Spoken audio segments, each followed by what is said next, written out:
Welcome to the Neon Noise Podcast, your home for learning ways to attract more traffic to your website, generate more leads, convert more leads into customers, and build stronger relationships with your customers. And now, your hosts, Justin Johnson and Ken Franzen. Hey, Neon Noise Nation. Welcome to the Neon Noise Podcast, where we decode marketing and sales topics to help you grow your business. I am Justin, and with me I have my co-host Ken. Mr. Ken, how are you doing today? Is everything well? Everything is well, Justin. How about yourself? I am doing good. Excited to talk to our featured guest today. We have David Bradley. He's the CEO of BBG Inc., a digital strategy firm. He's a digital marketing strategy expert, best-selling author, consultant, and coach. David has worked with venture-funded startups and nine-figure corporations to help them develop and execute digital strategies. He is the author of Getting Digital Marketing Right, a simplified process for business growth, goal attainment, and powerful marketing. David has also worked with several marketing agency owners to help them grow their business into more sophisticated and profitable companies. David, we are excited to have you on today. Welcome to Neon Noise. I'm excited to be here. Thank you, guys. Awesome. Hey, do me a favor and fill in the blanks on anything I may have missed. Just share with us a little bit about your background. Sure thing. I published my book, Getting Digital Marketing Right, a little bit over 2 years ago now, and it's done fairly well. And my focus in that has really been about getting the right practices in place so that you can implement and execute the best practices on the best channels for your unique business. What I do and what I'm really all about is getting in front of your customers online and building the best team around you so that you can do that effectively in the best way possible. And that's what the book is about. That's what I speak about. I have a online course as well that recently broke 10,000 students. Nice. So that's gone very well for me. And I just like to educate other marketers and agency owners and so on how they can really align best practices to their business or to their client's business, whatever the case might be. And I've been at it with my agency for about 3 years now, just over 3 years. But I didn't realize until recently it all started for me back when I was around 12 years old, and I was into graphic design and video games, a little bit of a geek. And I wanted to talk about those things with other people. So I created a couple of websites and message boards way back then. And they were hideous, but all the sites were back then, so that's okay. Right. We can all relate to that. Yeah. Back in the day, that was the standard. So I did okay, and it taught me some basic online marketing principles, really about creating communities and building relationships. So it's always been something relevant to me. And now today it's part of my profession. So that's great. And I'm very happy with it. Very cool story. Absolutely. David, gathering information is such an important part of the planning process of any marketing strategy.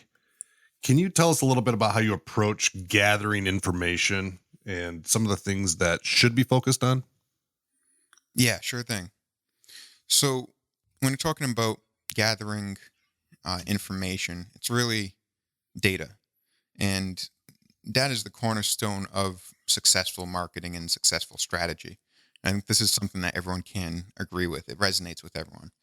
So obviously, when we're talking about a digital strategy, this is where we need to begin, the information.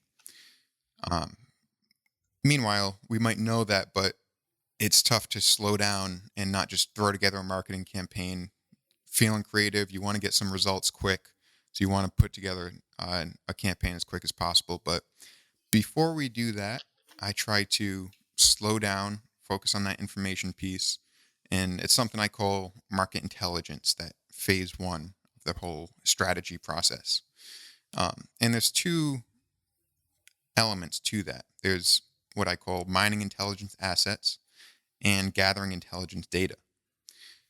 So first, that piece I call intelligence assets. Those are elements that are in your business existing today and readily or easily available to you. Things that you can examine, interpret, turn into actionable insights. So For example, to make that more concrete, it could be past market research, any databases, email lists that you might have, past campaigns, their historical performance, and so on. So these are the things that you need to examine to understand the strengths or weaknesses in your market, in your marketing. You also want to figure out, all right, this is all the information that we have.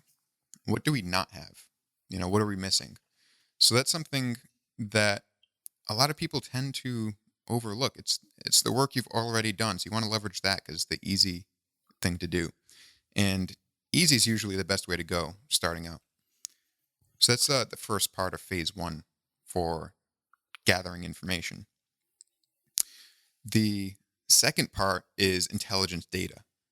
And that's, the supporting or supplemental information that you add to the assets that you're already able to find. So typically, this is something that I find to be more collaborative.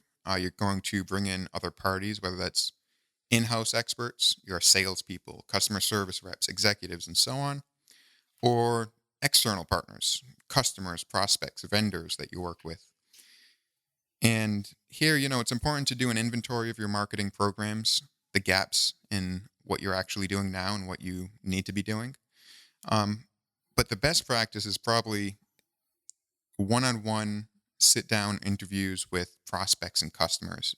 Really being able to talk to individuals in your marketplace, understand them, and get down to the nitty-gritty about what's on their mind, what they're thinking about. So, big data is exciting. It's a hot topic and all of that, but the one-on-one conversations, that's what I think separates the real successful strategies from the rest. So putting in the elbow grease will pay off, definitely. Absolutely. Yeah, and I think that's a practice that I typically recommend you don't just do it once where you interview 5, 6, 7 people and call it a day, but it's something you try to do every month. And it might be 1 or 2, maybe 3 customers or prospects that you talk to, but you put in the time to figure it out. And it really forces you to understand the market on an ongoing basis. And it keeps you very sharp. And it's a worthwhile investment of your time. So it's definitely my go-to in terms of recommendations. If there's one thing I can say in terms of gathering information, it's sit down with your customers and actually talk to them. Sure. No, that makes absolute sense. Now, David, some of our listeners are established businesses with marketing plans that are in place, and they possess some of these assets that they could evaluate. And others are newer businesses, startups that might not have a well-defined marketing plan. So when, and I guess both of these instances, whether you have the assets or you don't, there's that identifying what you need to create. What would you define as assets that might need to be created that would be generated from these conversations with customers or prospective customers? Can you put your finger on a couple of those things just to give the listeners an idea of he's talking about this? Sure. Yeah. Well, I think the end result, you can put together this huge report of all the information that you've gathered together and what different things can mean. But the ultimate goal at the end of the day, I would say, is to develop something called a buyer persona. And in marketing, one of the struggles that I have with the marketing field is that we come up with 100 names for everything. So a buyer persona is an avatar. It is an ideal customer profile. There's probably 10 other names for it. But at the end of the day, it's a representation of who your best buyer is, the people that you want to reach out to. Could be one person. It could be 3, 4, 5. Depends on your type of business and the scope of things. But I think that's the ultimate goal. Define that buyer persona. And, I think that's a bit of qualitative and quantitative data pieced together. Sure. So how does a buyer persona, we've talked about buyer personas here a little bit, but the one thing that I always run into when speaking with business owners, entrepreneurs, and we talk about avatars, buyer personas. You are so spot on when you say there's a different term for describing that.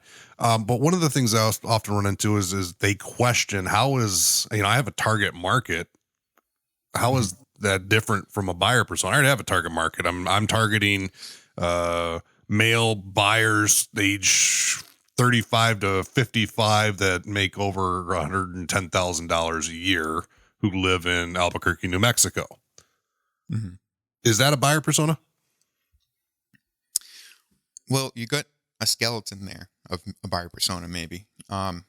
There's a bit more to piece together, and that's where, ideal scenario, you do that qualitative research, interviewing individuals.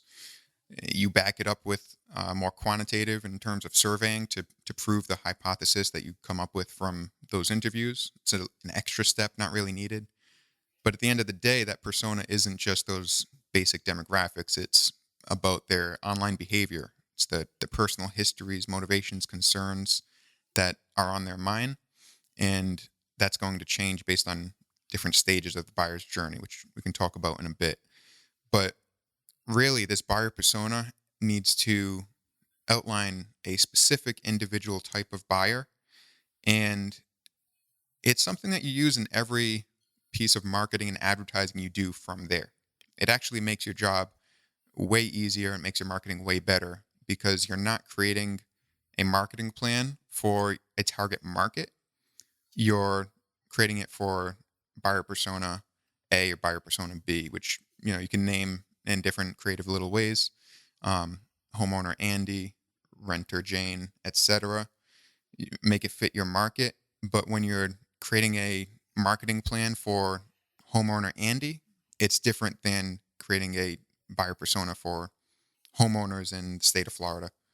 It just makes everything more concrete and a lot more simple at the end of the day. So it's worth investing the extra time to define exactly who your buyer persona is and who your buyer is. Makes sense. Now, you had mentioned something a second ago about the buyer's journey, which I'm really fascinated with this, and I think it's so important to understand this better based on the big change that we've experienced as consumers, the consumers that we're trying to market to, or even us as consumers ourselves, the change that's happened in the last 5-10 years with how we buy things. And it's changed because of the connectivity or the ability that we have to do research more so than we ever did before. Can you help our listeners understand a little bit more about the buyer's journey and maybe touch on some of the different stages that the consumer goes through? Yeah, sure. So there's a number of different models for the buyer's journey. And again, there's a number of different names, whether that relates to sales processes and funnels and journeys and customer experiences and so on. They're all on the same concept, maybe with their own unique little twist. But at the end of the day, I think the best answer, is the most simple answer. I mentioned that once before. And for that, with the buyer's journey, that means there's 3 stages to it. First, awareness. Second, consideration. And third, the decision stage. So I'll describe each of those briefly.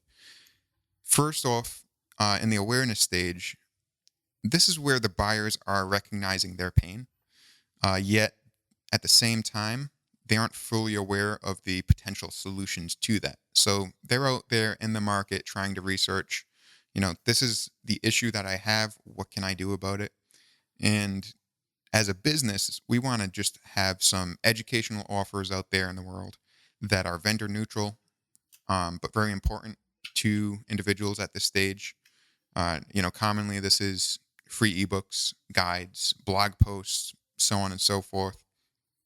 Just those basic fundamental questions that you'll know that you need to answer because at this point you've already done your buyer persona work, right? So if you've done that, what's on the mind at the first stage of when someone is a potential buyer.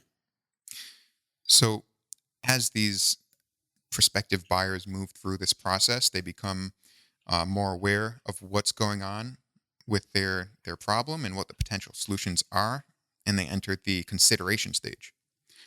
And at this point, this is where, as the company, you want to start telling them, all right, these are your alternatives. These are the pros and cons of each. That information that you provide to them should lead them towards the best solution for them. And again, the information is just aligned to what's on their mind at this point in the process. Very similar to what a sales process would be if you were an individual salesman, but now we're translating it into the online marketing world. So it's providing information online, just like a good salesman would do in person, talking to someone about what their options are. Finally, we're moving them towards the decision stage here. So at this decision stage, they've gone beyond awareness, beyond consideration. They're at the point that they have a well-defined problem, and they have a pretty clear direction. At this point, the prospective buyers are just looking for the best solution provider. So if they're still engaged with you in some way, you've basically made the shortlist, and it's time to close the deal. So that's it in 3 basic stages: awareness, consideration, decision. It's really about aligning your content, your marketing activities to these stages so that there's a flow from start to finish. And that's where you need to really understand your market, define your buyer personas, know what's on their mind at different stages, these different stages of the process. Does that make sense? It definitely makes sense. Now, the buyer's journey really isn't something that's new. It's kind of a process we went through long before the internet was even invented. I mean, even back when consuming first began. But how do you see the introduction of the internet, the fact that consumers now walk around with information at their fingertips at all points in time? What impact, or how does that change the buyer's journey, or the consumer going through the buyer's journey? What do they do differently now, and what should businesses maybe be more aware of, or what practices should they be considering due to this change or shift in the buyer's journey? Yeah. Well, I think it's important to know that buyers today are doing up to 80% of the research process before they even reach out to a company. And typically that means they're going online, they're checking out reviews, they're going to websites, they're doing that research before they actually get in touch with someone. So companies can't just rely on their salespeople to do all the work. The salespeople are important, they're still vital, but they need support. And the online space is where people are going. Beyond that, another statistic that was somewhat scary but real. Americans today, almost 50% of them are going to Facebook to get their news. That's their news source. Oh no, so, That's bad. It's a changing That's world. horrible. Things are vastly different today. It's just time for businesses to get on board, and I don't think that honestly many of them are. I know a lot of businesses, small to enterprise, they dabble in online marketing, but they don't invest enough in understanding the best practices. And at this point, it's about where is the consumer attention, and we're all carrying around these supercomputers in our pocket all day, every day. We're attached to them. We need to pay attention to that as businesses, and we need to just be available and understand where our market is and meet them there instead of trying to force them to meet us in some way. Sure. And it's interesting to just see what this entire dynamic that's happening has done to the role of a salesperson. My first job out of college, I was selling copy machines door to door with business cards. And so it was that type of selling is almost non-existent. And it still happens, don't get me wrong, but the way that we purchase is completely different. And for businesses not to adopt this change, I mean, there's a lot of opportunity. You made a point that I find fascinating. You said that a lot of businesses from small to enterprise dabble in online. And I look at that and say, wow, the opportunity is gigantic for those that want to adopt and pursue a strong online strategy. Yeah, it certainly is. And across the board, companies are just a bit too slow to adapt. And consumers move a whole lot faster than businesses do. The businesses that do adapt will see much better results. But it's a new medium, to still respect the business world. Online marketing is pretty new. Online advertising is new. Facebook advertising is an amazing thing, but there's very few people that truly understand it at the same time. So it's really about just getting up to speed and, not worrying about, in my opinion, don't worry about how virtual reality marketing is going to affect us when we don't have the basics of social media figured out yet. Sure. Get the foundation figured out and you'll be in good shape. Sure. Don't try to get on Pokemon and be the superstar there, right? Right. Perfect. So there's, we've alluded to a couple different options for, you mentioned Facebook and virtual reality, but there is a lot of options available today for businesses to market themselves. We still have the traditional means of TV, radio, direct mail. We have all these new founded digital concepts, strategies, platforms. They seem like there's new ones every day. What would you recommend a business from, whether it's small to enterprise, do? What would you recommend that they do to get the biggest impact for the two resources that matter most, time and money? Mm-hmm. Sure. Well, I think this is the golden age for both Facebook advertising and Instagram marketing, particularly for B2C companies. Facebook just has a tremendous, unbelievable, almost scary amount of data on their users. They just know everything, and they have enough data sources that you can get extremely precise on who you want to target. And beyond that, like I said, a lot of companies haven't figured it out, or at least they haven't capitalized on it. So while the competition isn't as high as it can be or will be in a couple of years from now, the prices for ads on Facebook are pretty affordable. So it's time to jump on Facebook advertising. It's really the hot topic right now. But again, getting a couple of best practices down for it will make a tremendous difference. And second, I mentioned Instagram there. On the other hand, it isn't so much about advertising to me. It isn't also always about building up your account so that you can have 1 million followers on Instagram, although that would be nice. Eventually, Instagram is going to become more and more pay to play, just like Facebook changed over time. But at the moment, there are plenty of people out there who have 100,000, 500,000, 1 million followers who have that follower base that also fit your target market. So you can just pay those individuals or businesses to promote you. It's influencer marketing, and there's a ton of potential for it. And again, just like with Facebook ads, it's just an undervalued activity right now. So if you can take advantage of it, go for it. In 6 months from now, a year from now, my answer there might change. We just don't know. And that's one of the issues with online marketing. It changes so fast and pretty much unpredictably. But get into Facebook advertising, try to figure out how you can leverage influencers on Instagram. I think those things will really help 90% of the businesses out there.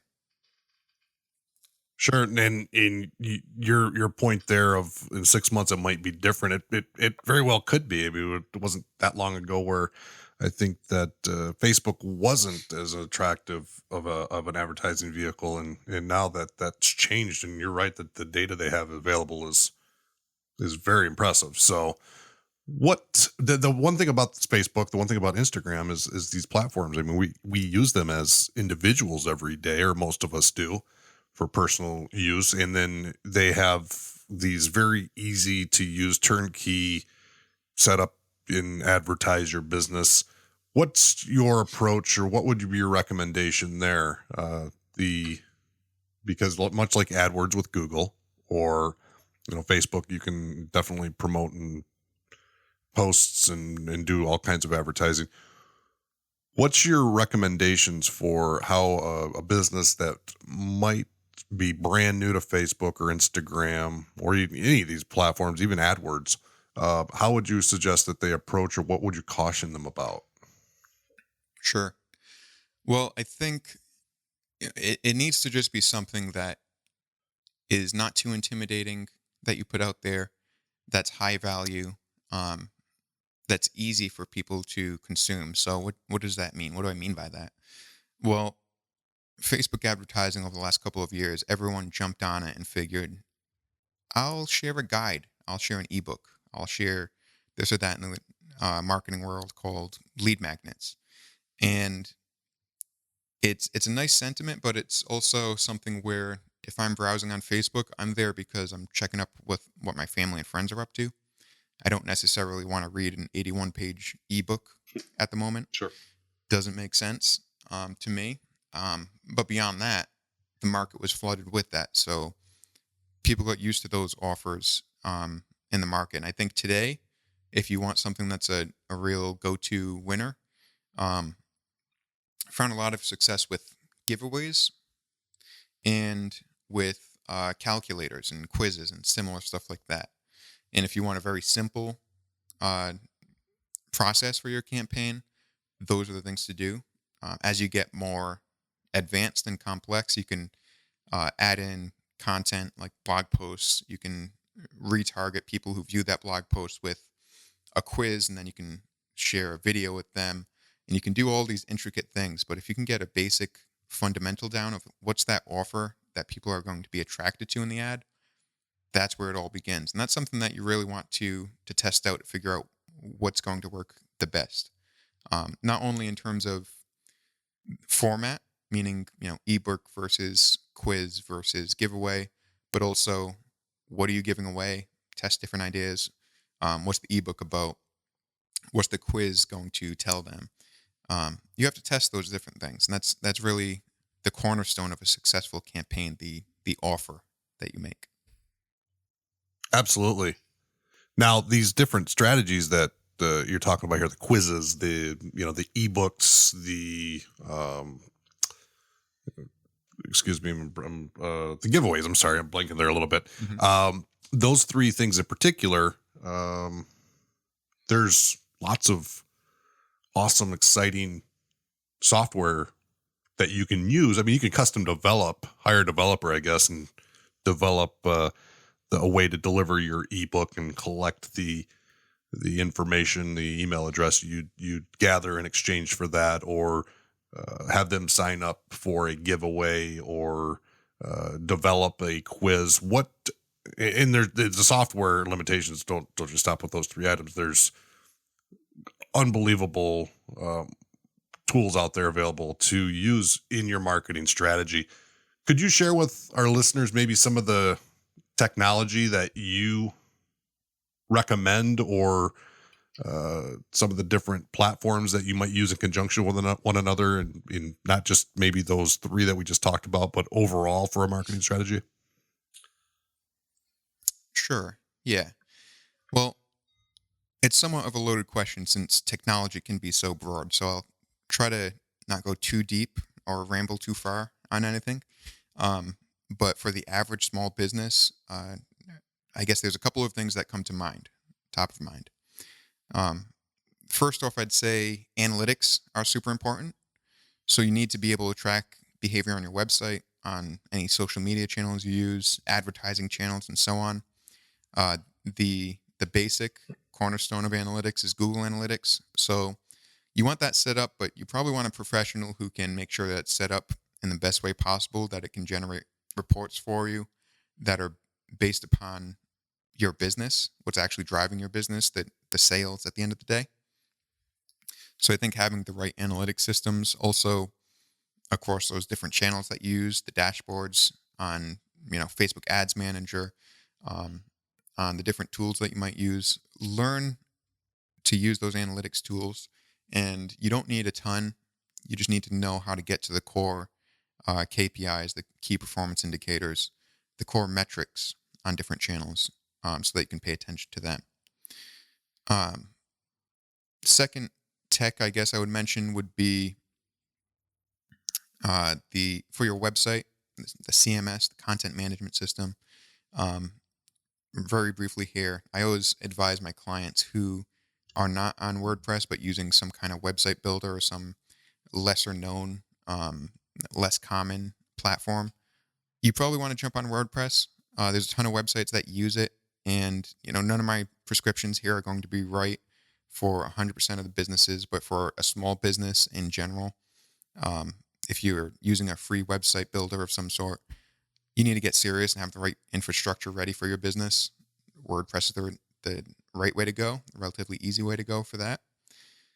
And the third building block is email, I would say. It's still alive and well. It can be more advanced than ever too, but it goes beyond email marketing tools to marketing automation.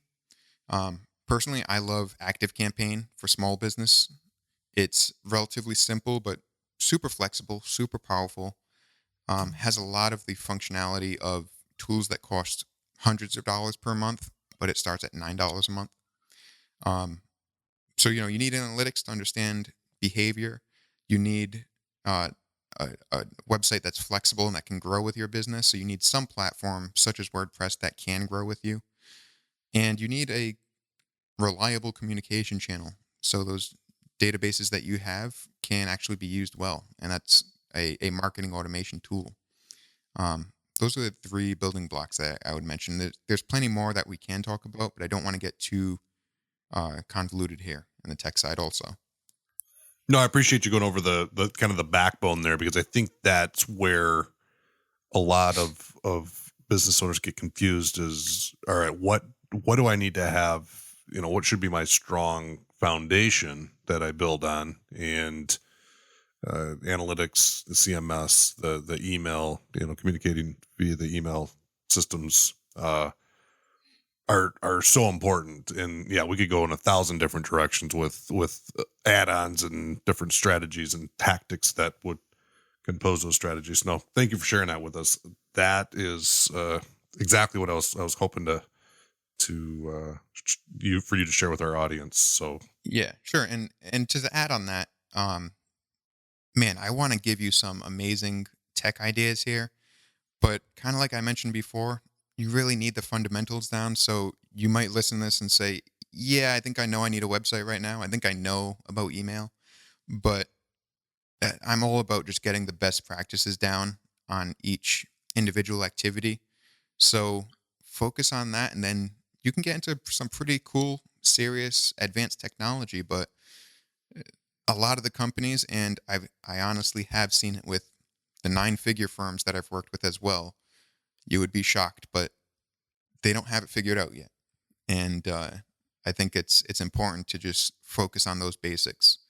And it really can have a massive shift for you if you get them down right. Sure. Absolutely. Because it's easy to focus on the shiny new marble in the group, the latest and greatest, the one that's in the headlines, but missing those fundamentals, that foundation is definitely the big thing to look at here. So good stuff. Now we talk a lot about automation. We're talking about putting systems in place and things that will make our lives as business owners easier, and we can flip the switch. We have artificial intelligence around the corner. We have virtual reality and everything else. We likely won't have to do much at all here shortly, right? So we're not quite there yet. We're not 100% automated, and I really hope that we don't get to that point anytime in my foreseeable future. But we still need humans that can create these strategies, that can contribute to these strategies, and they're a big component in any successful marketing campaign. How do you go about building a team, or how do you go about structuring the people that are going to contribute to this marketing campaign that a business owner would create?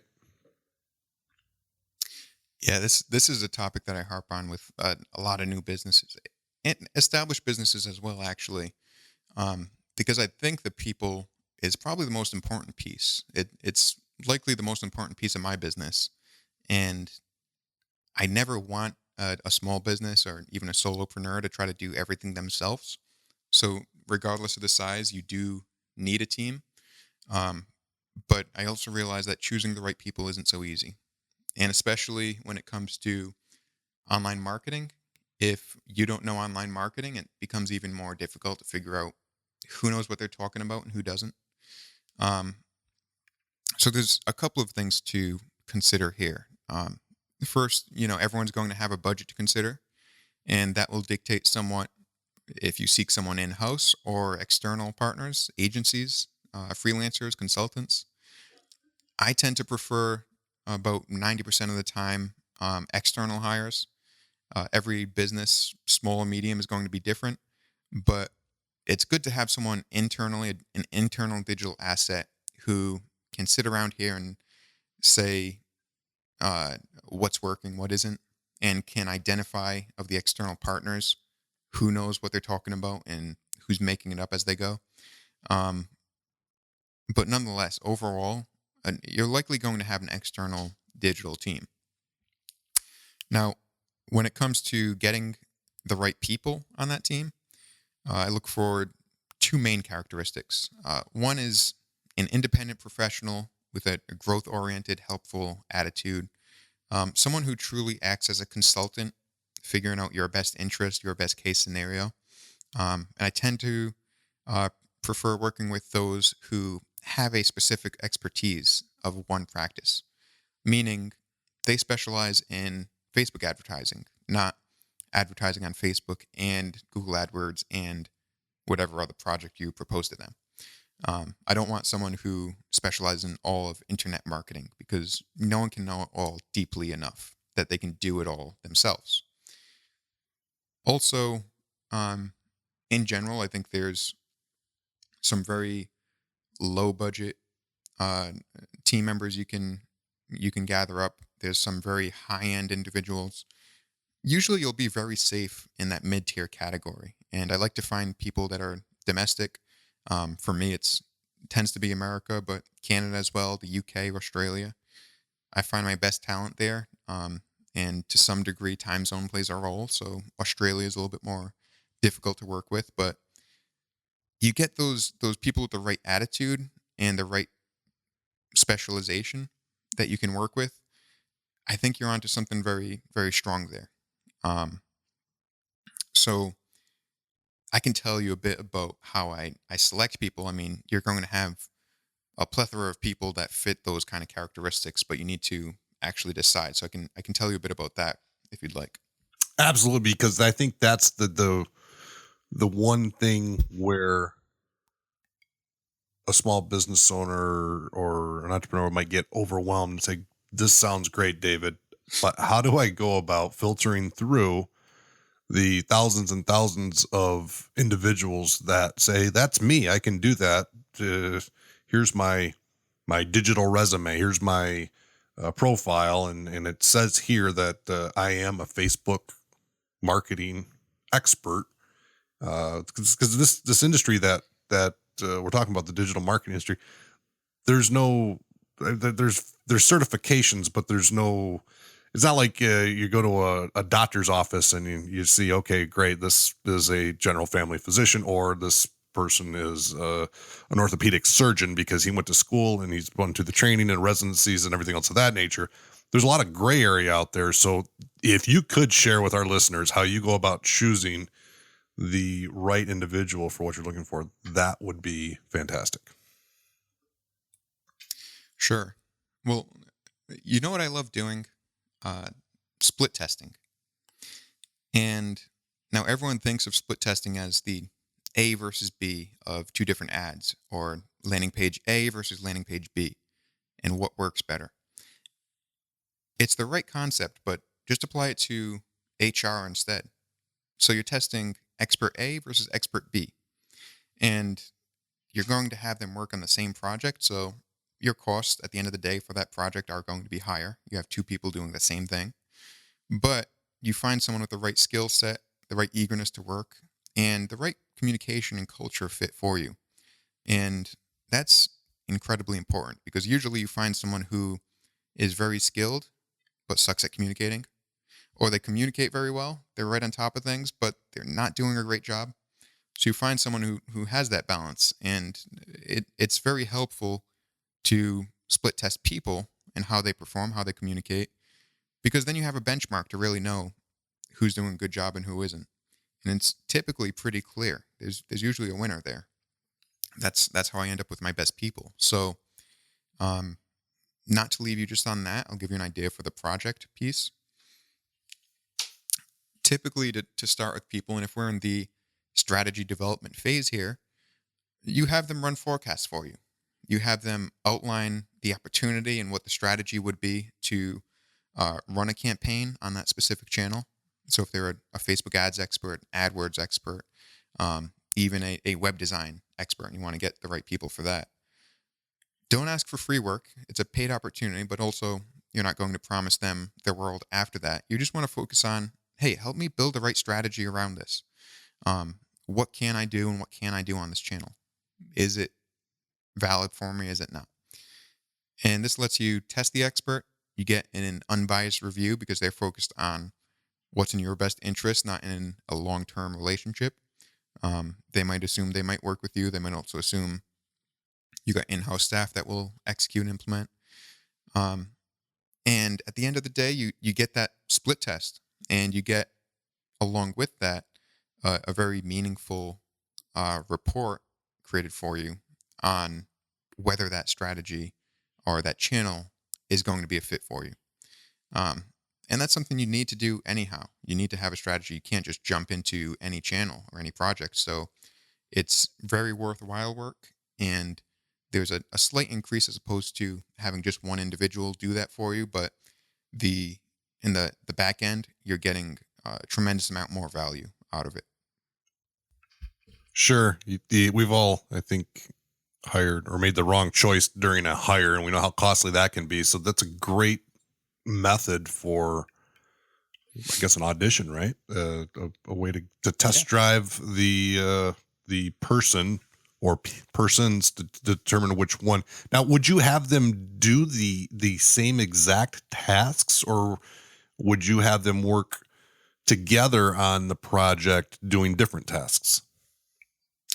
I would have them do the exact same tasks, the same job description out front, and I would have them completely separate. I'm not going to tell them that I have someone else doing the same thing. I'm not going to share any extra information because part of the process is they have to ask me the right questions to get the job done. So if I give the same job description, someone comes back with, all right, I'll get started, and someone else has 3 really brilliant and needed questions, I'm going to let them follow their process, and I'm going to see who is making sure the job gets done the right way as opposed to who just wants to get the job done. And you can learn a lot from that. And I think it's important to give the same project because you need to see a real comparative result from this. That first individual that you said that didn't ask the questions, would you allow them to finish and see their process through, or would you cut them off and say, stop, time out, this isn't working, you've already threw up a giant red flag in what I'm looking for? How would you approach that? I would let it go. There's a chance that it's not something that's going to cause a dead end. But more likely than not, I can always take that work and then head over to the other individual if they are, if there's someone that I'm going to move forward with. I can just say, hey, I had someone else do a similar project or the same project. This is what they came up with. What do you make of it? And, I might test 2 or 3 people at a time, so I have some perspective there. If someone really doesn't seem like a fit, I'd probably have them complete the job, but I might have a third candidate ready to go to add to that. And like you mentioned, hiring is costly.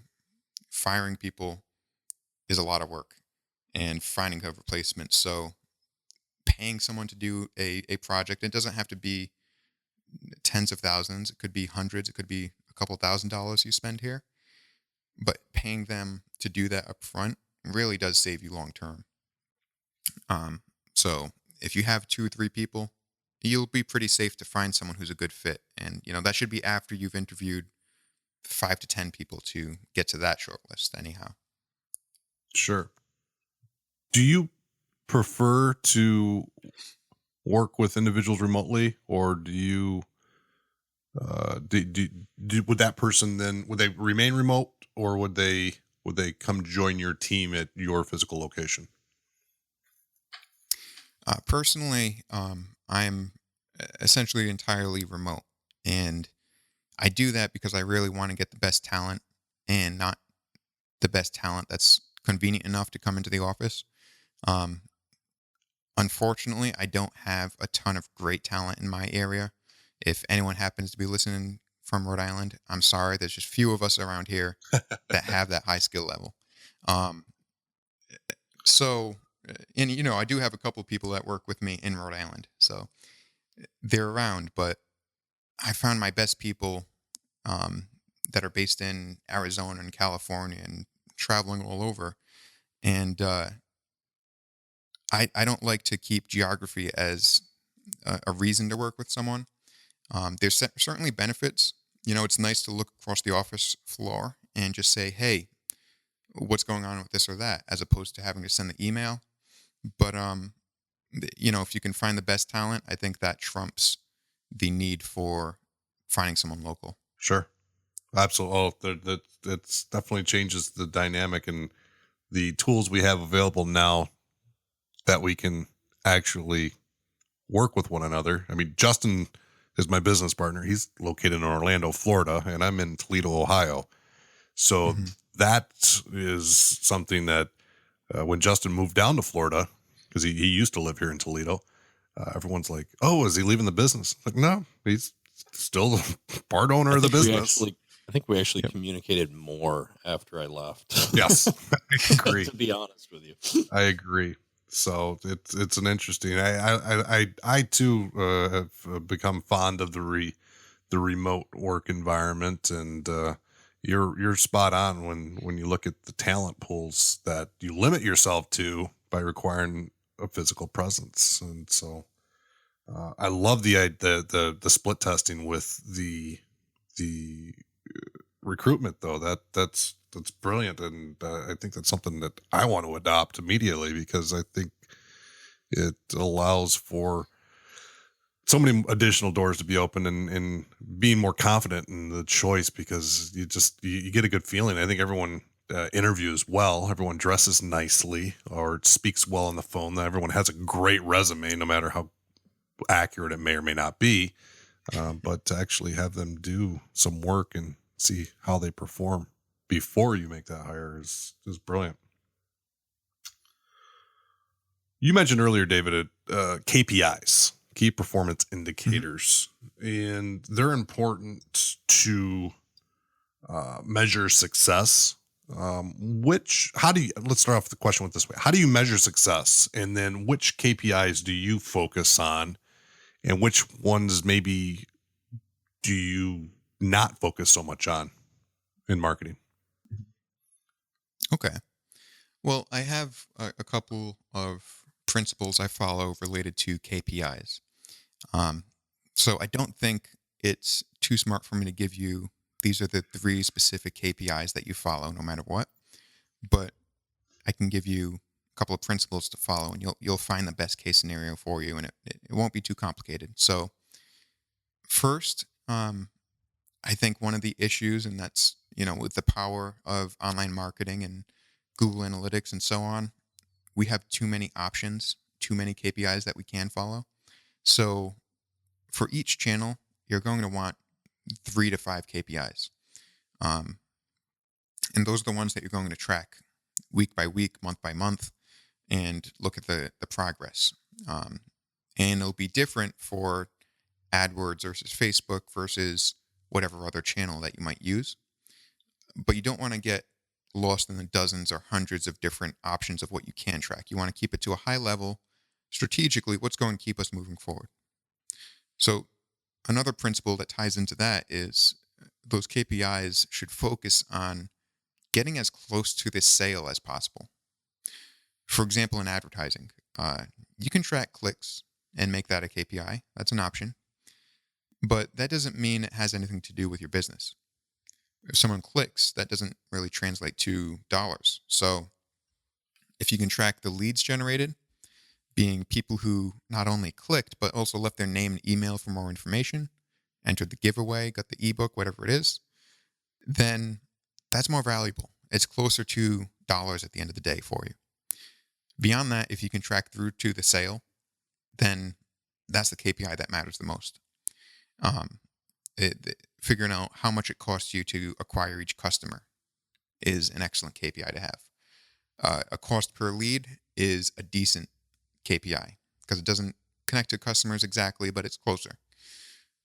Cost per click, I generally can care less about. It's an indicator. It's something you need to know how to use as an advertising professional, but I need more than that to feel good about my marketing. So the point, again, get that KPI as close to the sale as possible.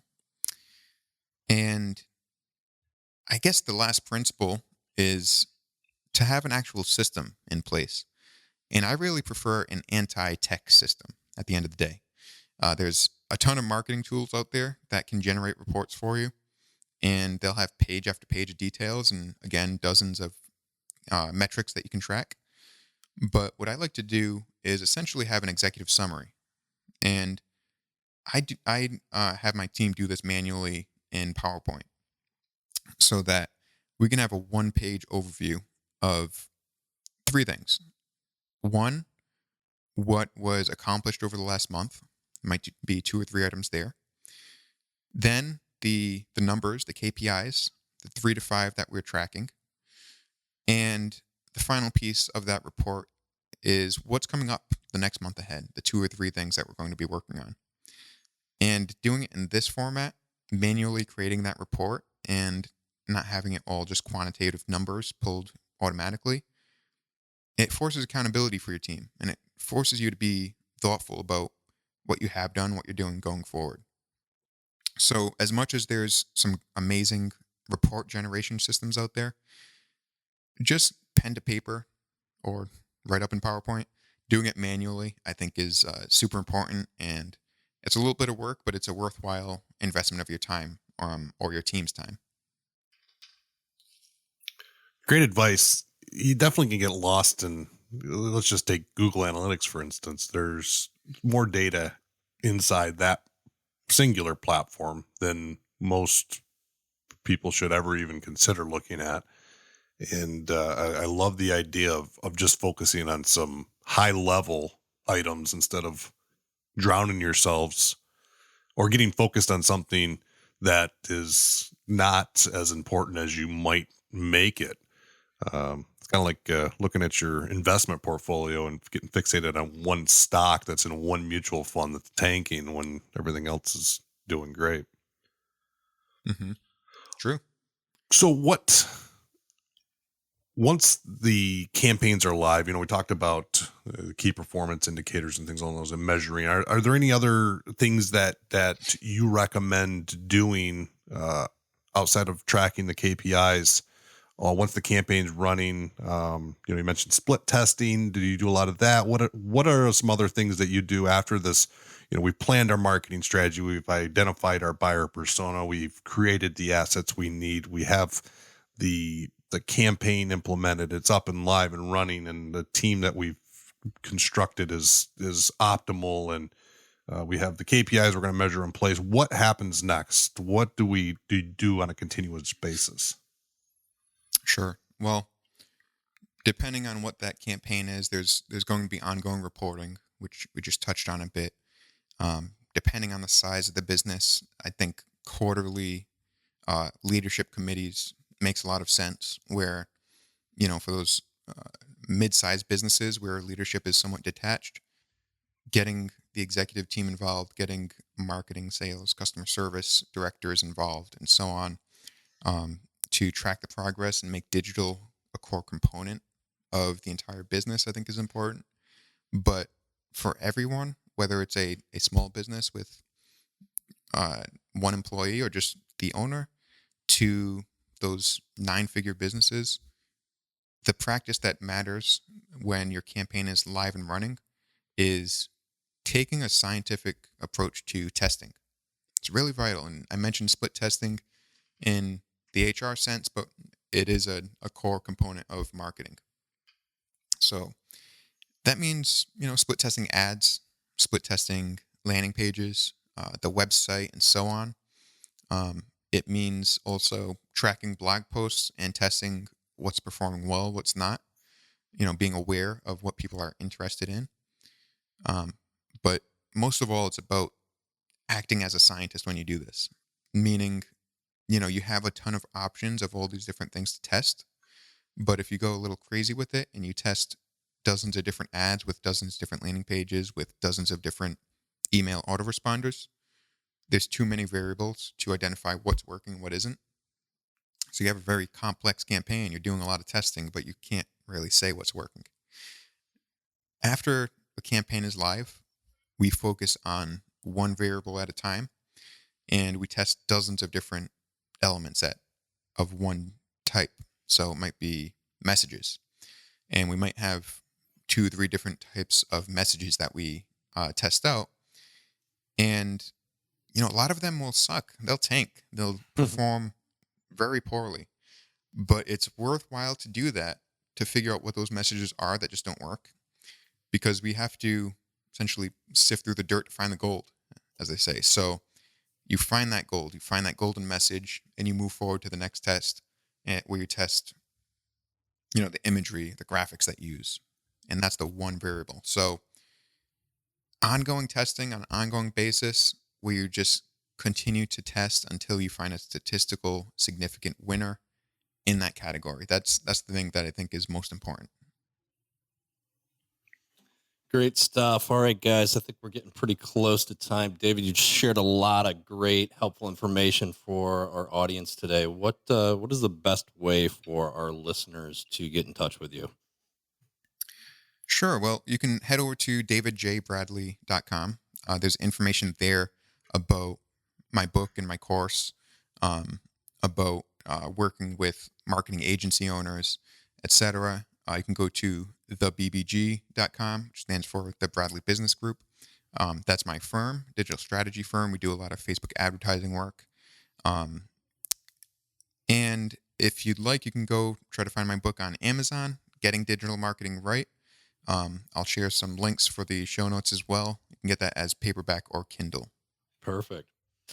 Beautiful. If you had one last piece of parting advice for the listening audience, what would that be? Well, I think it's, build that right team around you. Take some time to research professionals in whatever category you need. If it's an AdWords professional, an SEO professional, whatever. Look around LinkedIn, look around with your network, getting referrals, use different websites to find people online, get a short list of 5 to 10 candidates, sit down, talk to them, and then do that small test project where you split test 2 or 3 people, because you need that right group. And, it could be testing an agency versus a consultant versus local freelancer. And that's okay. You just got to find the right fit for you and your business. And I think that building that digital dream team around you, that will really help move your business forward. Beautiful. Build the digital dream team. All right, David. Hey, thanks so much for being on our show today. Neon Noise Nation, we hope you enjoyed the conversation with David. Be sure to go out and check out his website at davidjbradley.com.